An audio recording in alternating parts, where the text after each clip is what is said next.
আসসালামু আলাইকুম, আমন্ত্রণ জানাচ্ছি আইজি ক্রিয়েশন নিউজ আপডেটে। সঙ্গে আছি আমি ইমতিয়াজ আহমেদ। শুরুতেই সংবাদ শিরোনাম। ফেব্রুয়ারিতে ভোট হবে না, অবিশ্বাস্য মন্তব্য এনসিপি নেতা নাসিরউদ্দিন পাটোয়ারির। হাসিনার পরামর্শে দেশ চালাচ্ছেন ডক্টর ইউনূস, ব্যাখ্যা দিলেন রাশেদ। সিলেটের ভোলাগঞ্জে সাদা পাথর কোথায় গেল, যা বলছে প্রশাসন। পাকিস্তানে মিসাইল মেরে বাঁধ খুলে সুনামি তৈরির হুমকি নায়ক মিঠুনের। ইসরায়েলের জন্য লুকিয়ে অস্ত্র এনেছে সৌদির জাহাজ। এবার বিস্তারিত। আগামী ফেব্রুয়ারিতে ত্রয়োদশ জাতীয় সংসদ নির্বাচন হবে না বলে মন্তব্য করেছেন জাতীয় নাগরিক পার্টি এনসিপির মুখ্য সমন্বয়ক নাসিরউদ্দিন পাটোয়ারি। তিনি বলেন, যদি ফেব্রুয়ারিতে নির্বাচন হয়, আমার যে ভাইয়েরা শহীদ হয়েছিল, রক্ত দিয়েছিল সংস্কারের জন্য, তাহলে কবরে গিয়ে তার লাশটা ফেরত দিতে হবে এই সরকারকে।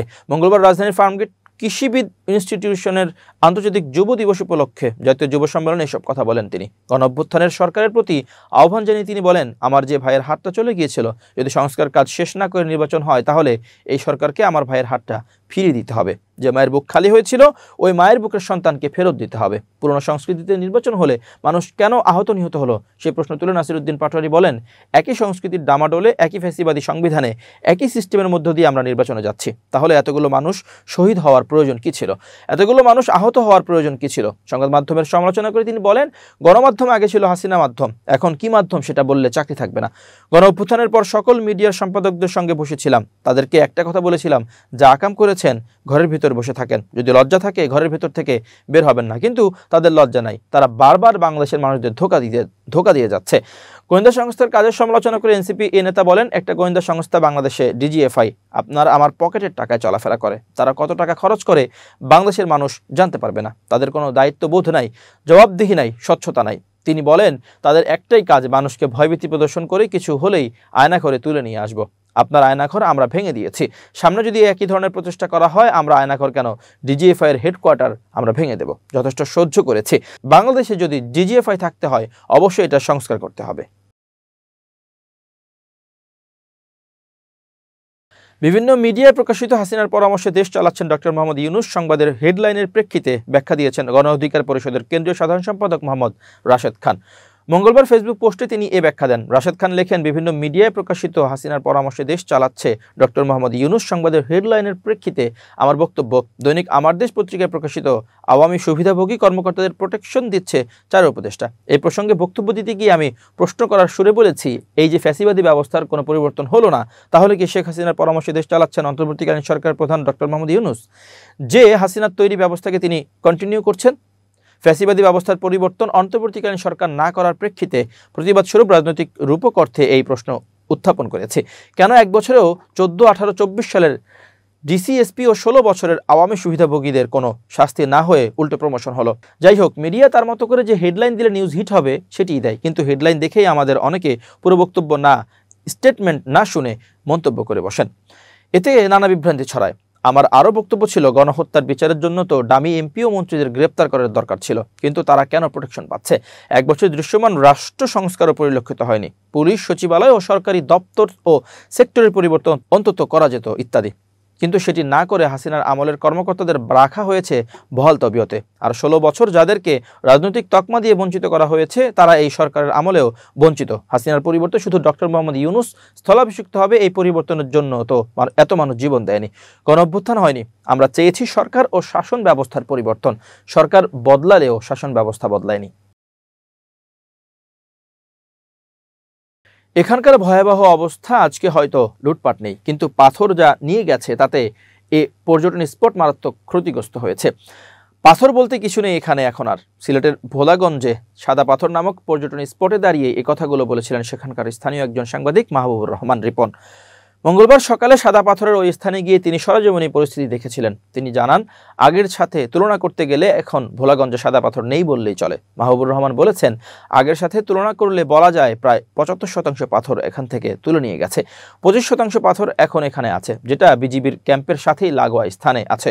প্রাকৃতিকভাবে পাহাড়ি ঢলের তোড়ে ধলাই নদের উৎস মুখে ভেসে আসা পাথরের বিশাল স্তূপের কারণে প্রায় 5 একর জায়গা জুড়ে তৈরি এই স্থানটি পর্যটন স্পট হিসেবে গত কয়েক বছর ধরে বেশ সাড়া ফেলেছিল। স্থানীয় প্রভাবশালীরা অবৈধভাবে সাদা পাথর তুলে নিয়ে যাচ্ছে উল্লেখ করে পরিবেশবিদ কাশ্মীর রেজা অভিযোগ করেন, এক্ষেত্রে প্রশাসনের কার্যকর অভিযান দেখা যাচ্ছে না। তবে সিলেটের জেলা প্রশাসক মোহাম্মদ শের মাহবুব মুরাদের দাবি, প্রশাসনের পদক্ষেপ চলমান রয়েছে এবং প্রায় প্রতিদিনই অভিযান চলছে। মিস্টার মুরাদ বিবিসি বাংলাকে বলেন, আমাদের পদক্ষেপ চলমান আছে, আইনে যত প্রক্রিয়া করা যায় আমরা সবগুলোই করেছি। এখানে মোবাইল কোর্ট সহ টাস্ক ফোর্সের অভিযান এবং বিভিন্ন সময় নিয়মিত মামলা পর্যন্ত দায়ের করা হয়েছে। এরপরেও কেন পাথর লুট বন্ধ করা যাচ্ছে না এমন প্রশ্নে মিস্টার মুরাদ বলেন, তারপরেও এরকম অবস্থা। গতকালকেও আমাদের অভিযান হয়েছে, আজকেও ইনফ্যাক্ট অভিযান হবে। তারপরেও কেন এরকম হচ্ছে সেটা জানার জন্য আগামীকাল একটা সভা ডেকেছি আমরা। সভা করে এই বিষয়টা আমরা বোঝার চেষ্টা করব। সেই অনুযায়ী আমরা বিকল্প বা অন্য করণীয় আছে কিনা তা নির্ধারণ করব। বাংলাদেশ পরিবেশ আন্দোলনের সিলেট জেলা সাধারণ সম্পাদক মিস্টার রেজা মনে করেন, প্রশাসন কোনোভাবেই এর দায় এড়াতে পারে না।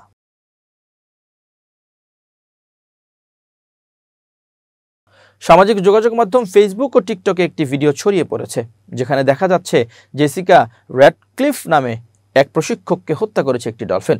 ভিডিওটির বর্ণনায় দাবি করা হয়েছে, ঘটনাটি ঘটে প্রদর্শনীর সময়, যখন দর্শকদের সামনেই প্রশিক্ষক জেসিকাকে আক্রমণ করে একটি ডলফিন।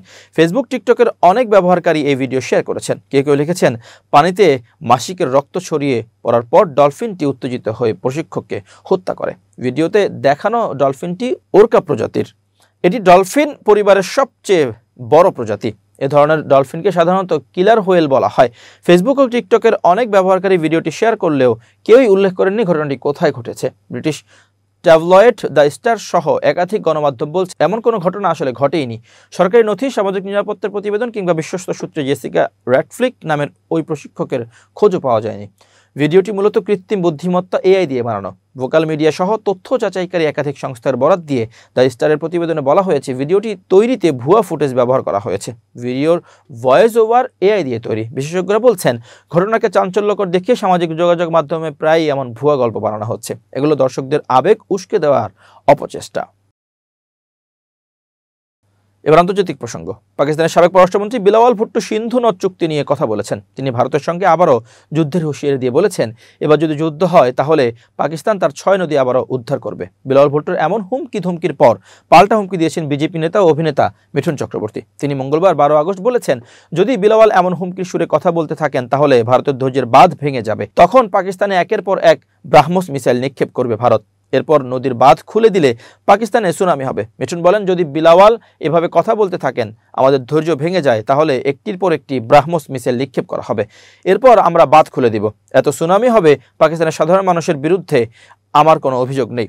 আমি এগুলো বিলাওয়াল ভুট্টোকে বললাম। বিলাওয়ালকে হুমকি দিয়ে সুর নরম করে মিঠুন বলেন, আমি পাকিস্তানের বিরুদ্ধে কোনো কিছু বলতে চাই না। পাকিস্তানের মানুষ ভালো, তারাও আমাদের মতো যুদ্ধ চায় না। এদিকে সিন্ধু নদ নিয়ে বিলাওয়াল ভুট্টো বলেছেন, যদি ভারতের প্রধানমন্ত্রী নরেন্দ্র মোদী সিন্ধু নদে কোনো হামলার ঘোষণা দেন, তিনি আমাদের ইতিহাস, সংস্কৃতি এবং সভ্যতার উপর হামলা চালাবেন। যদি যুদ্ধ বাঁধে তাহলে মোদীকে আটকানোর ক্ষমতা পাকিস্তানের মানুষের আছে। আরেকবার যদি যুদ্ধ বাঁধে তাহলে পাকিস্তান তার 6 নদীর উপর পূর্ণ নিয়ন্ত্রণ আরোপ করবে।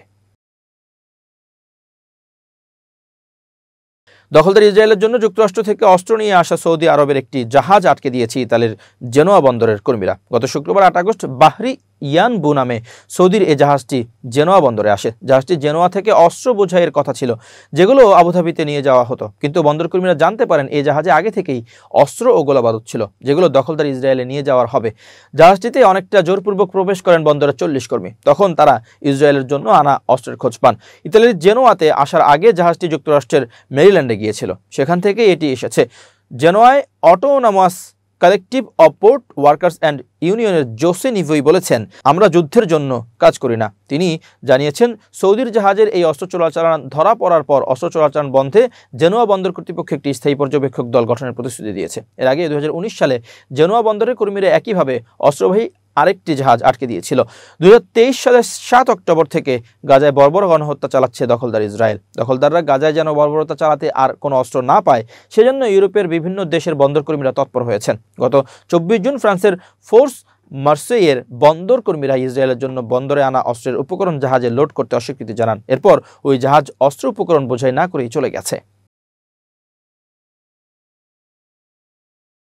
প্রিয় দর্শক, শেষ করছি আজ গ্রেশন নিউজ আপডেট। আজ এ পর্যন্তই। ভিন্ন খবর নিয়ে দেখা হবে আগামীকাল সন্ধ্যা 7টায়। নিজেকে আপডেট রাখতে সাবস্ক্রাইব করুন চ্যানেলটি, নিয়মিত লাইক, কমেন্ট ও শেয়ার করে ছড়িয়ে দিন সর্বত্র। সুস্থ থাকুন, নিরাপদে থাকুন। আল্লাহ হাফেজ।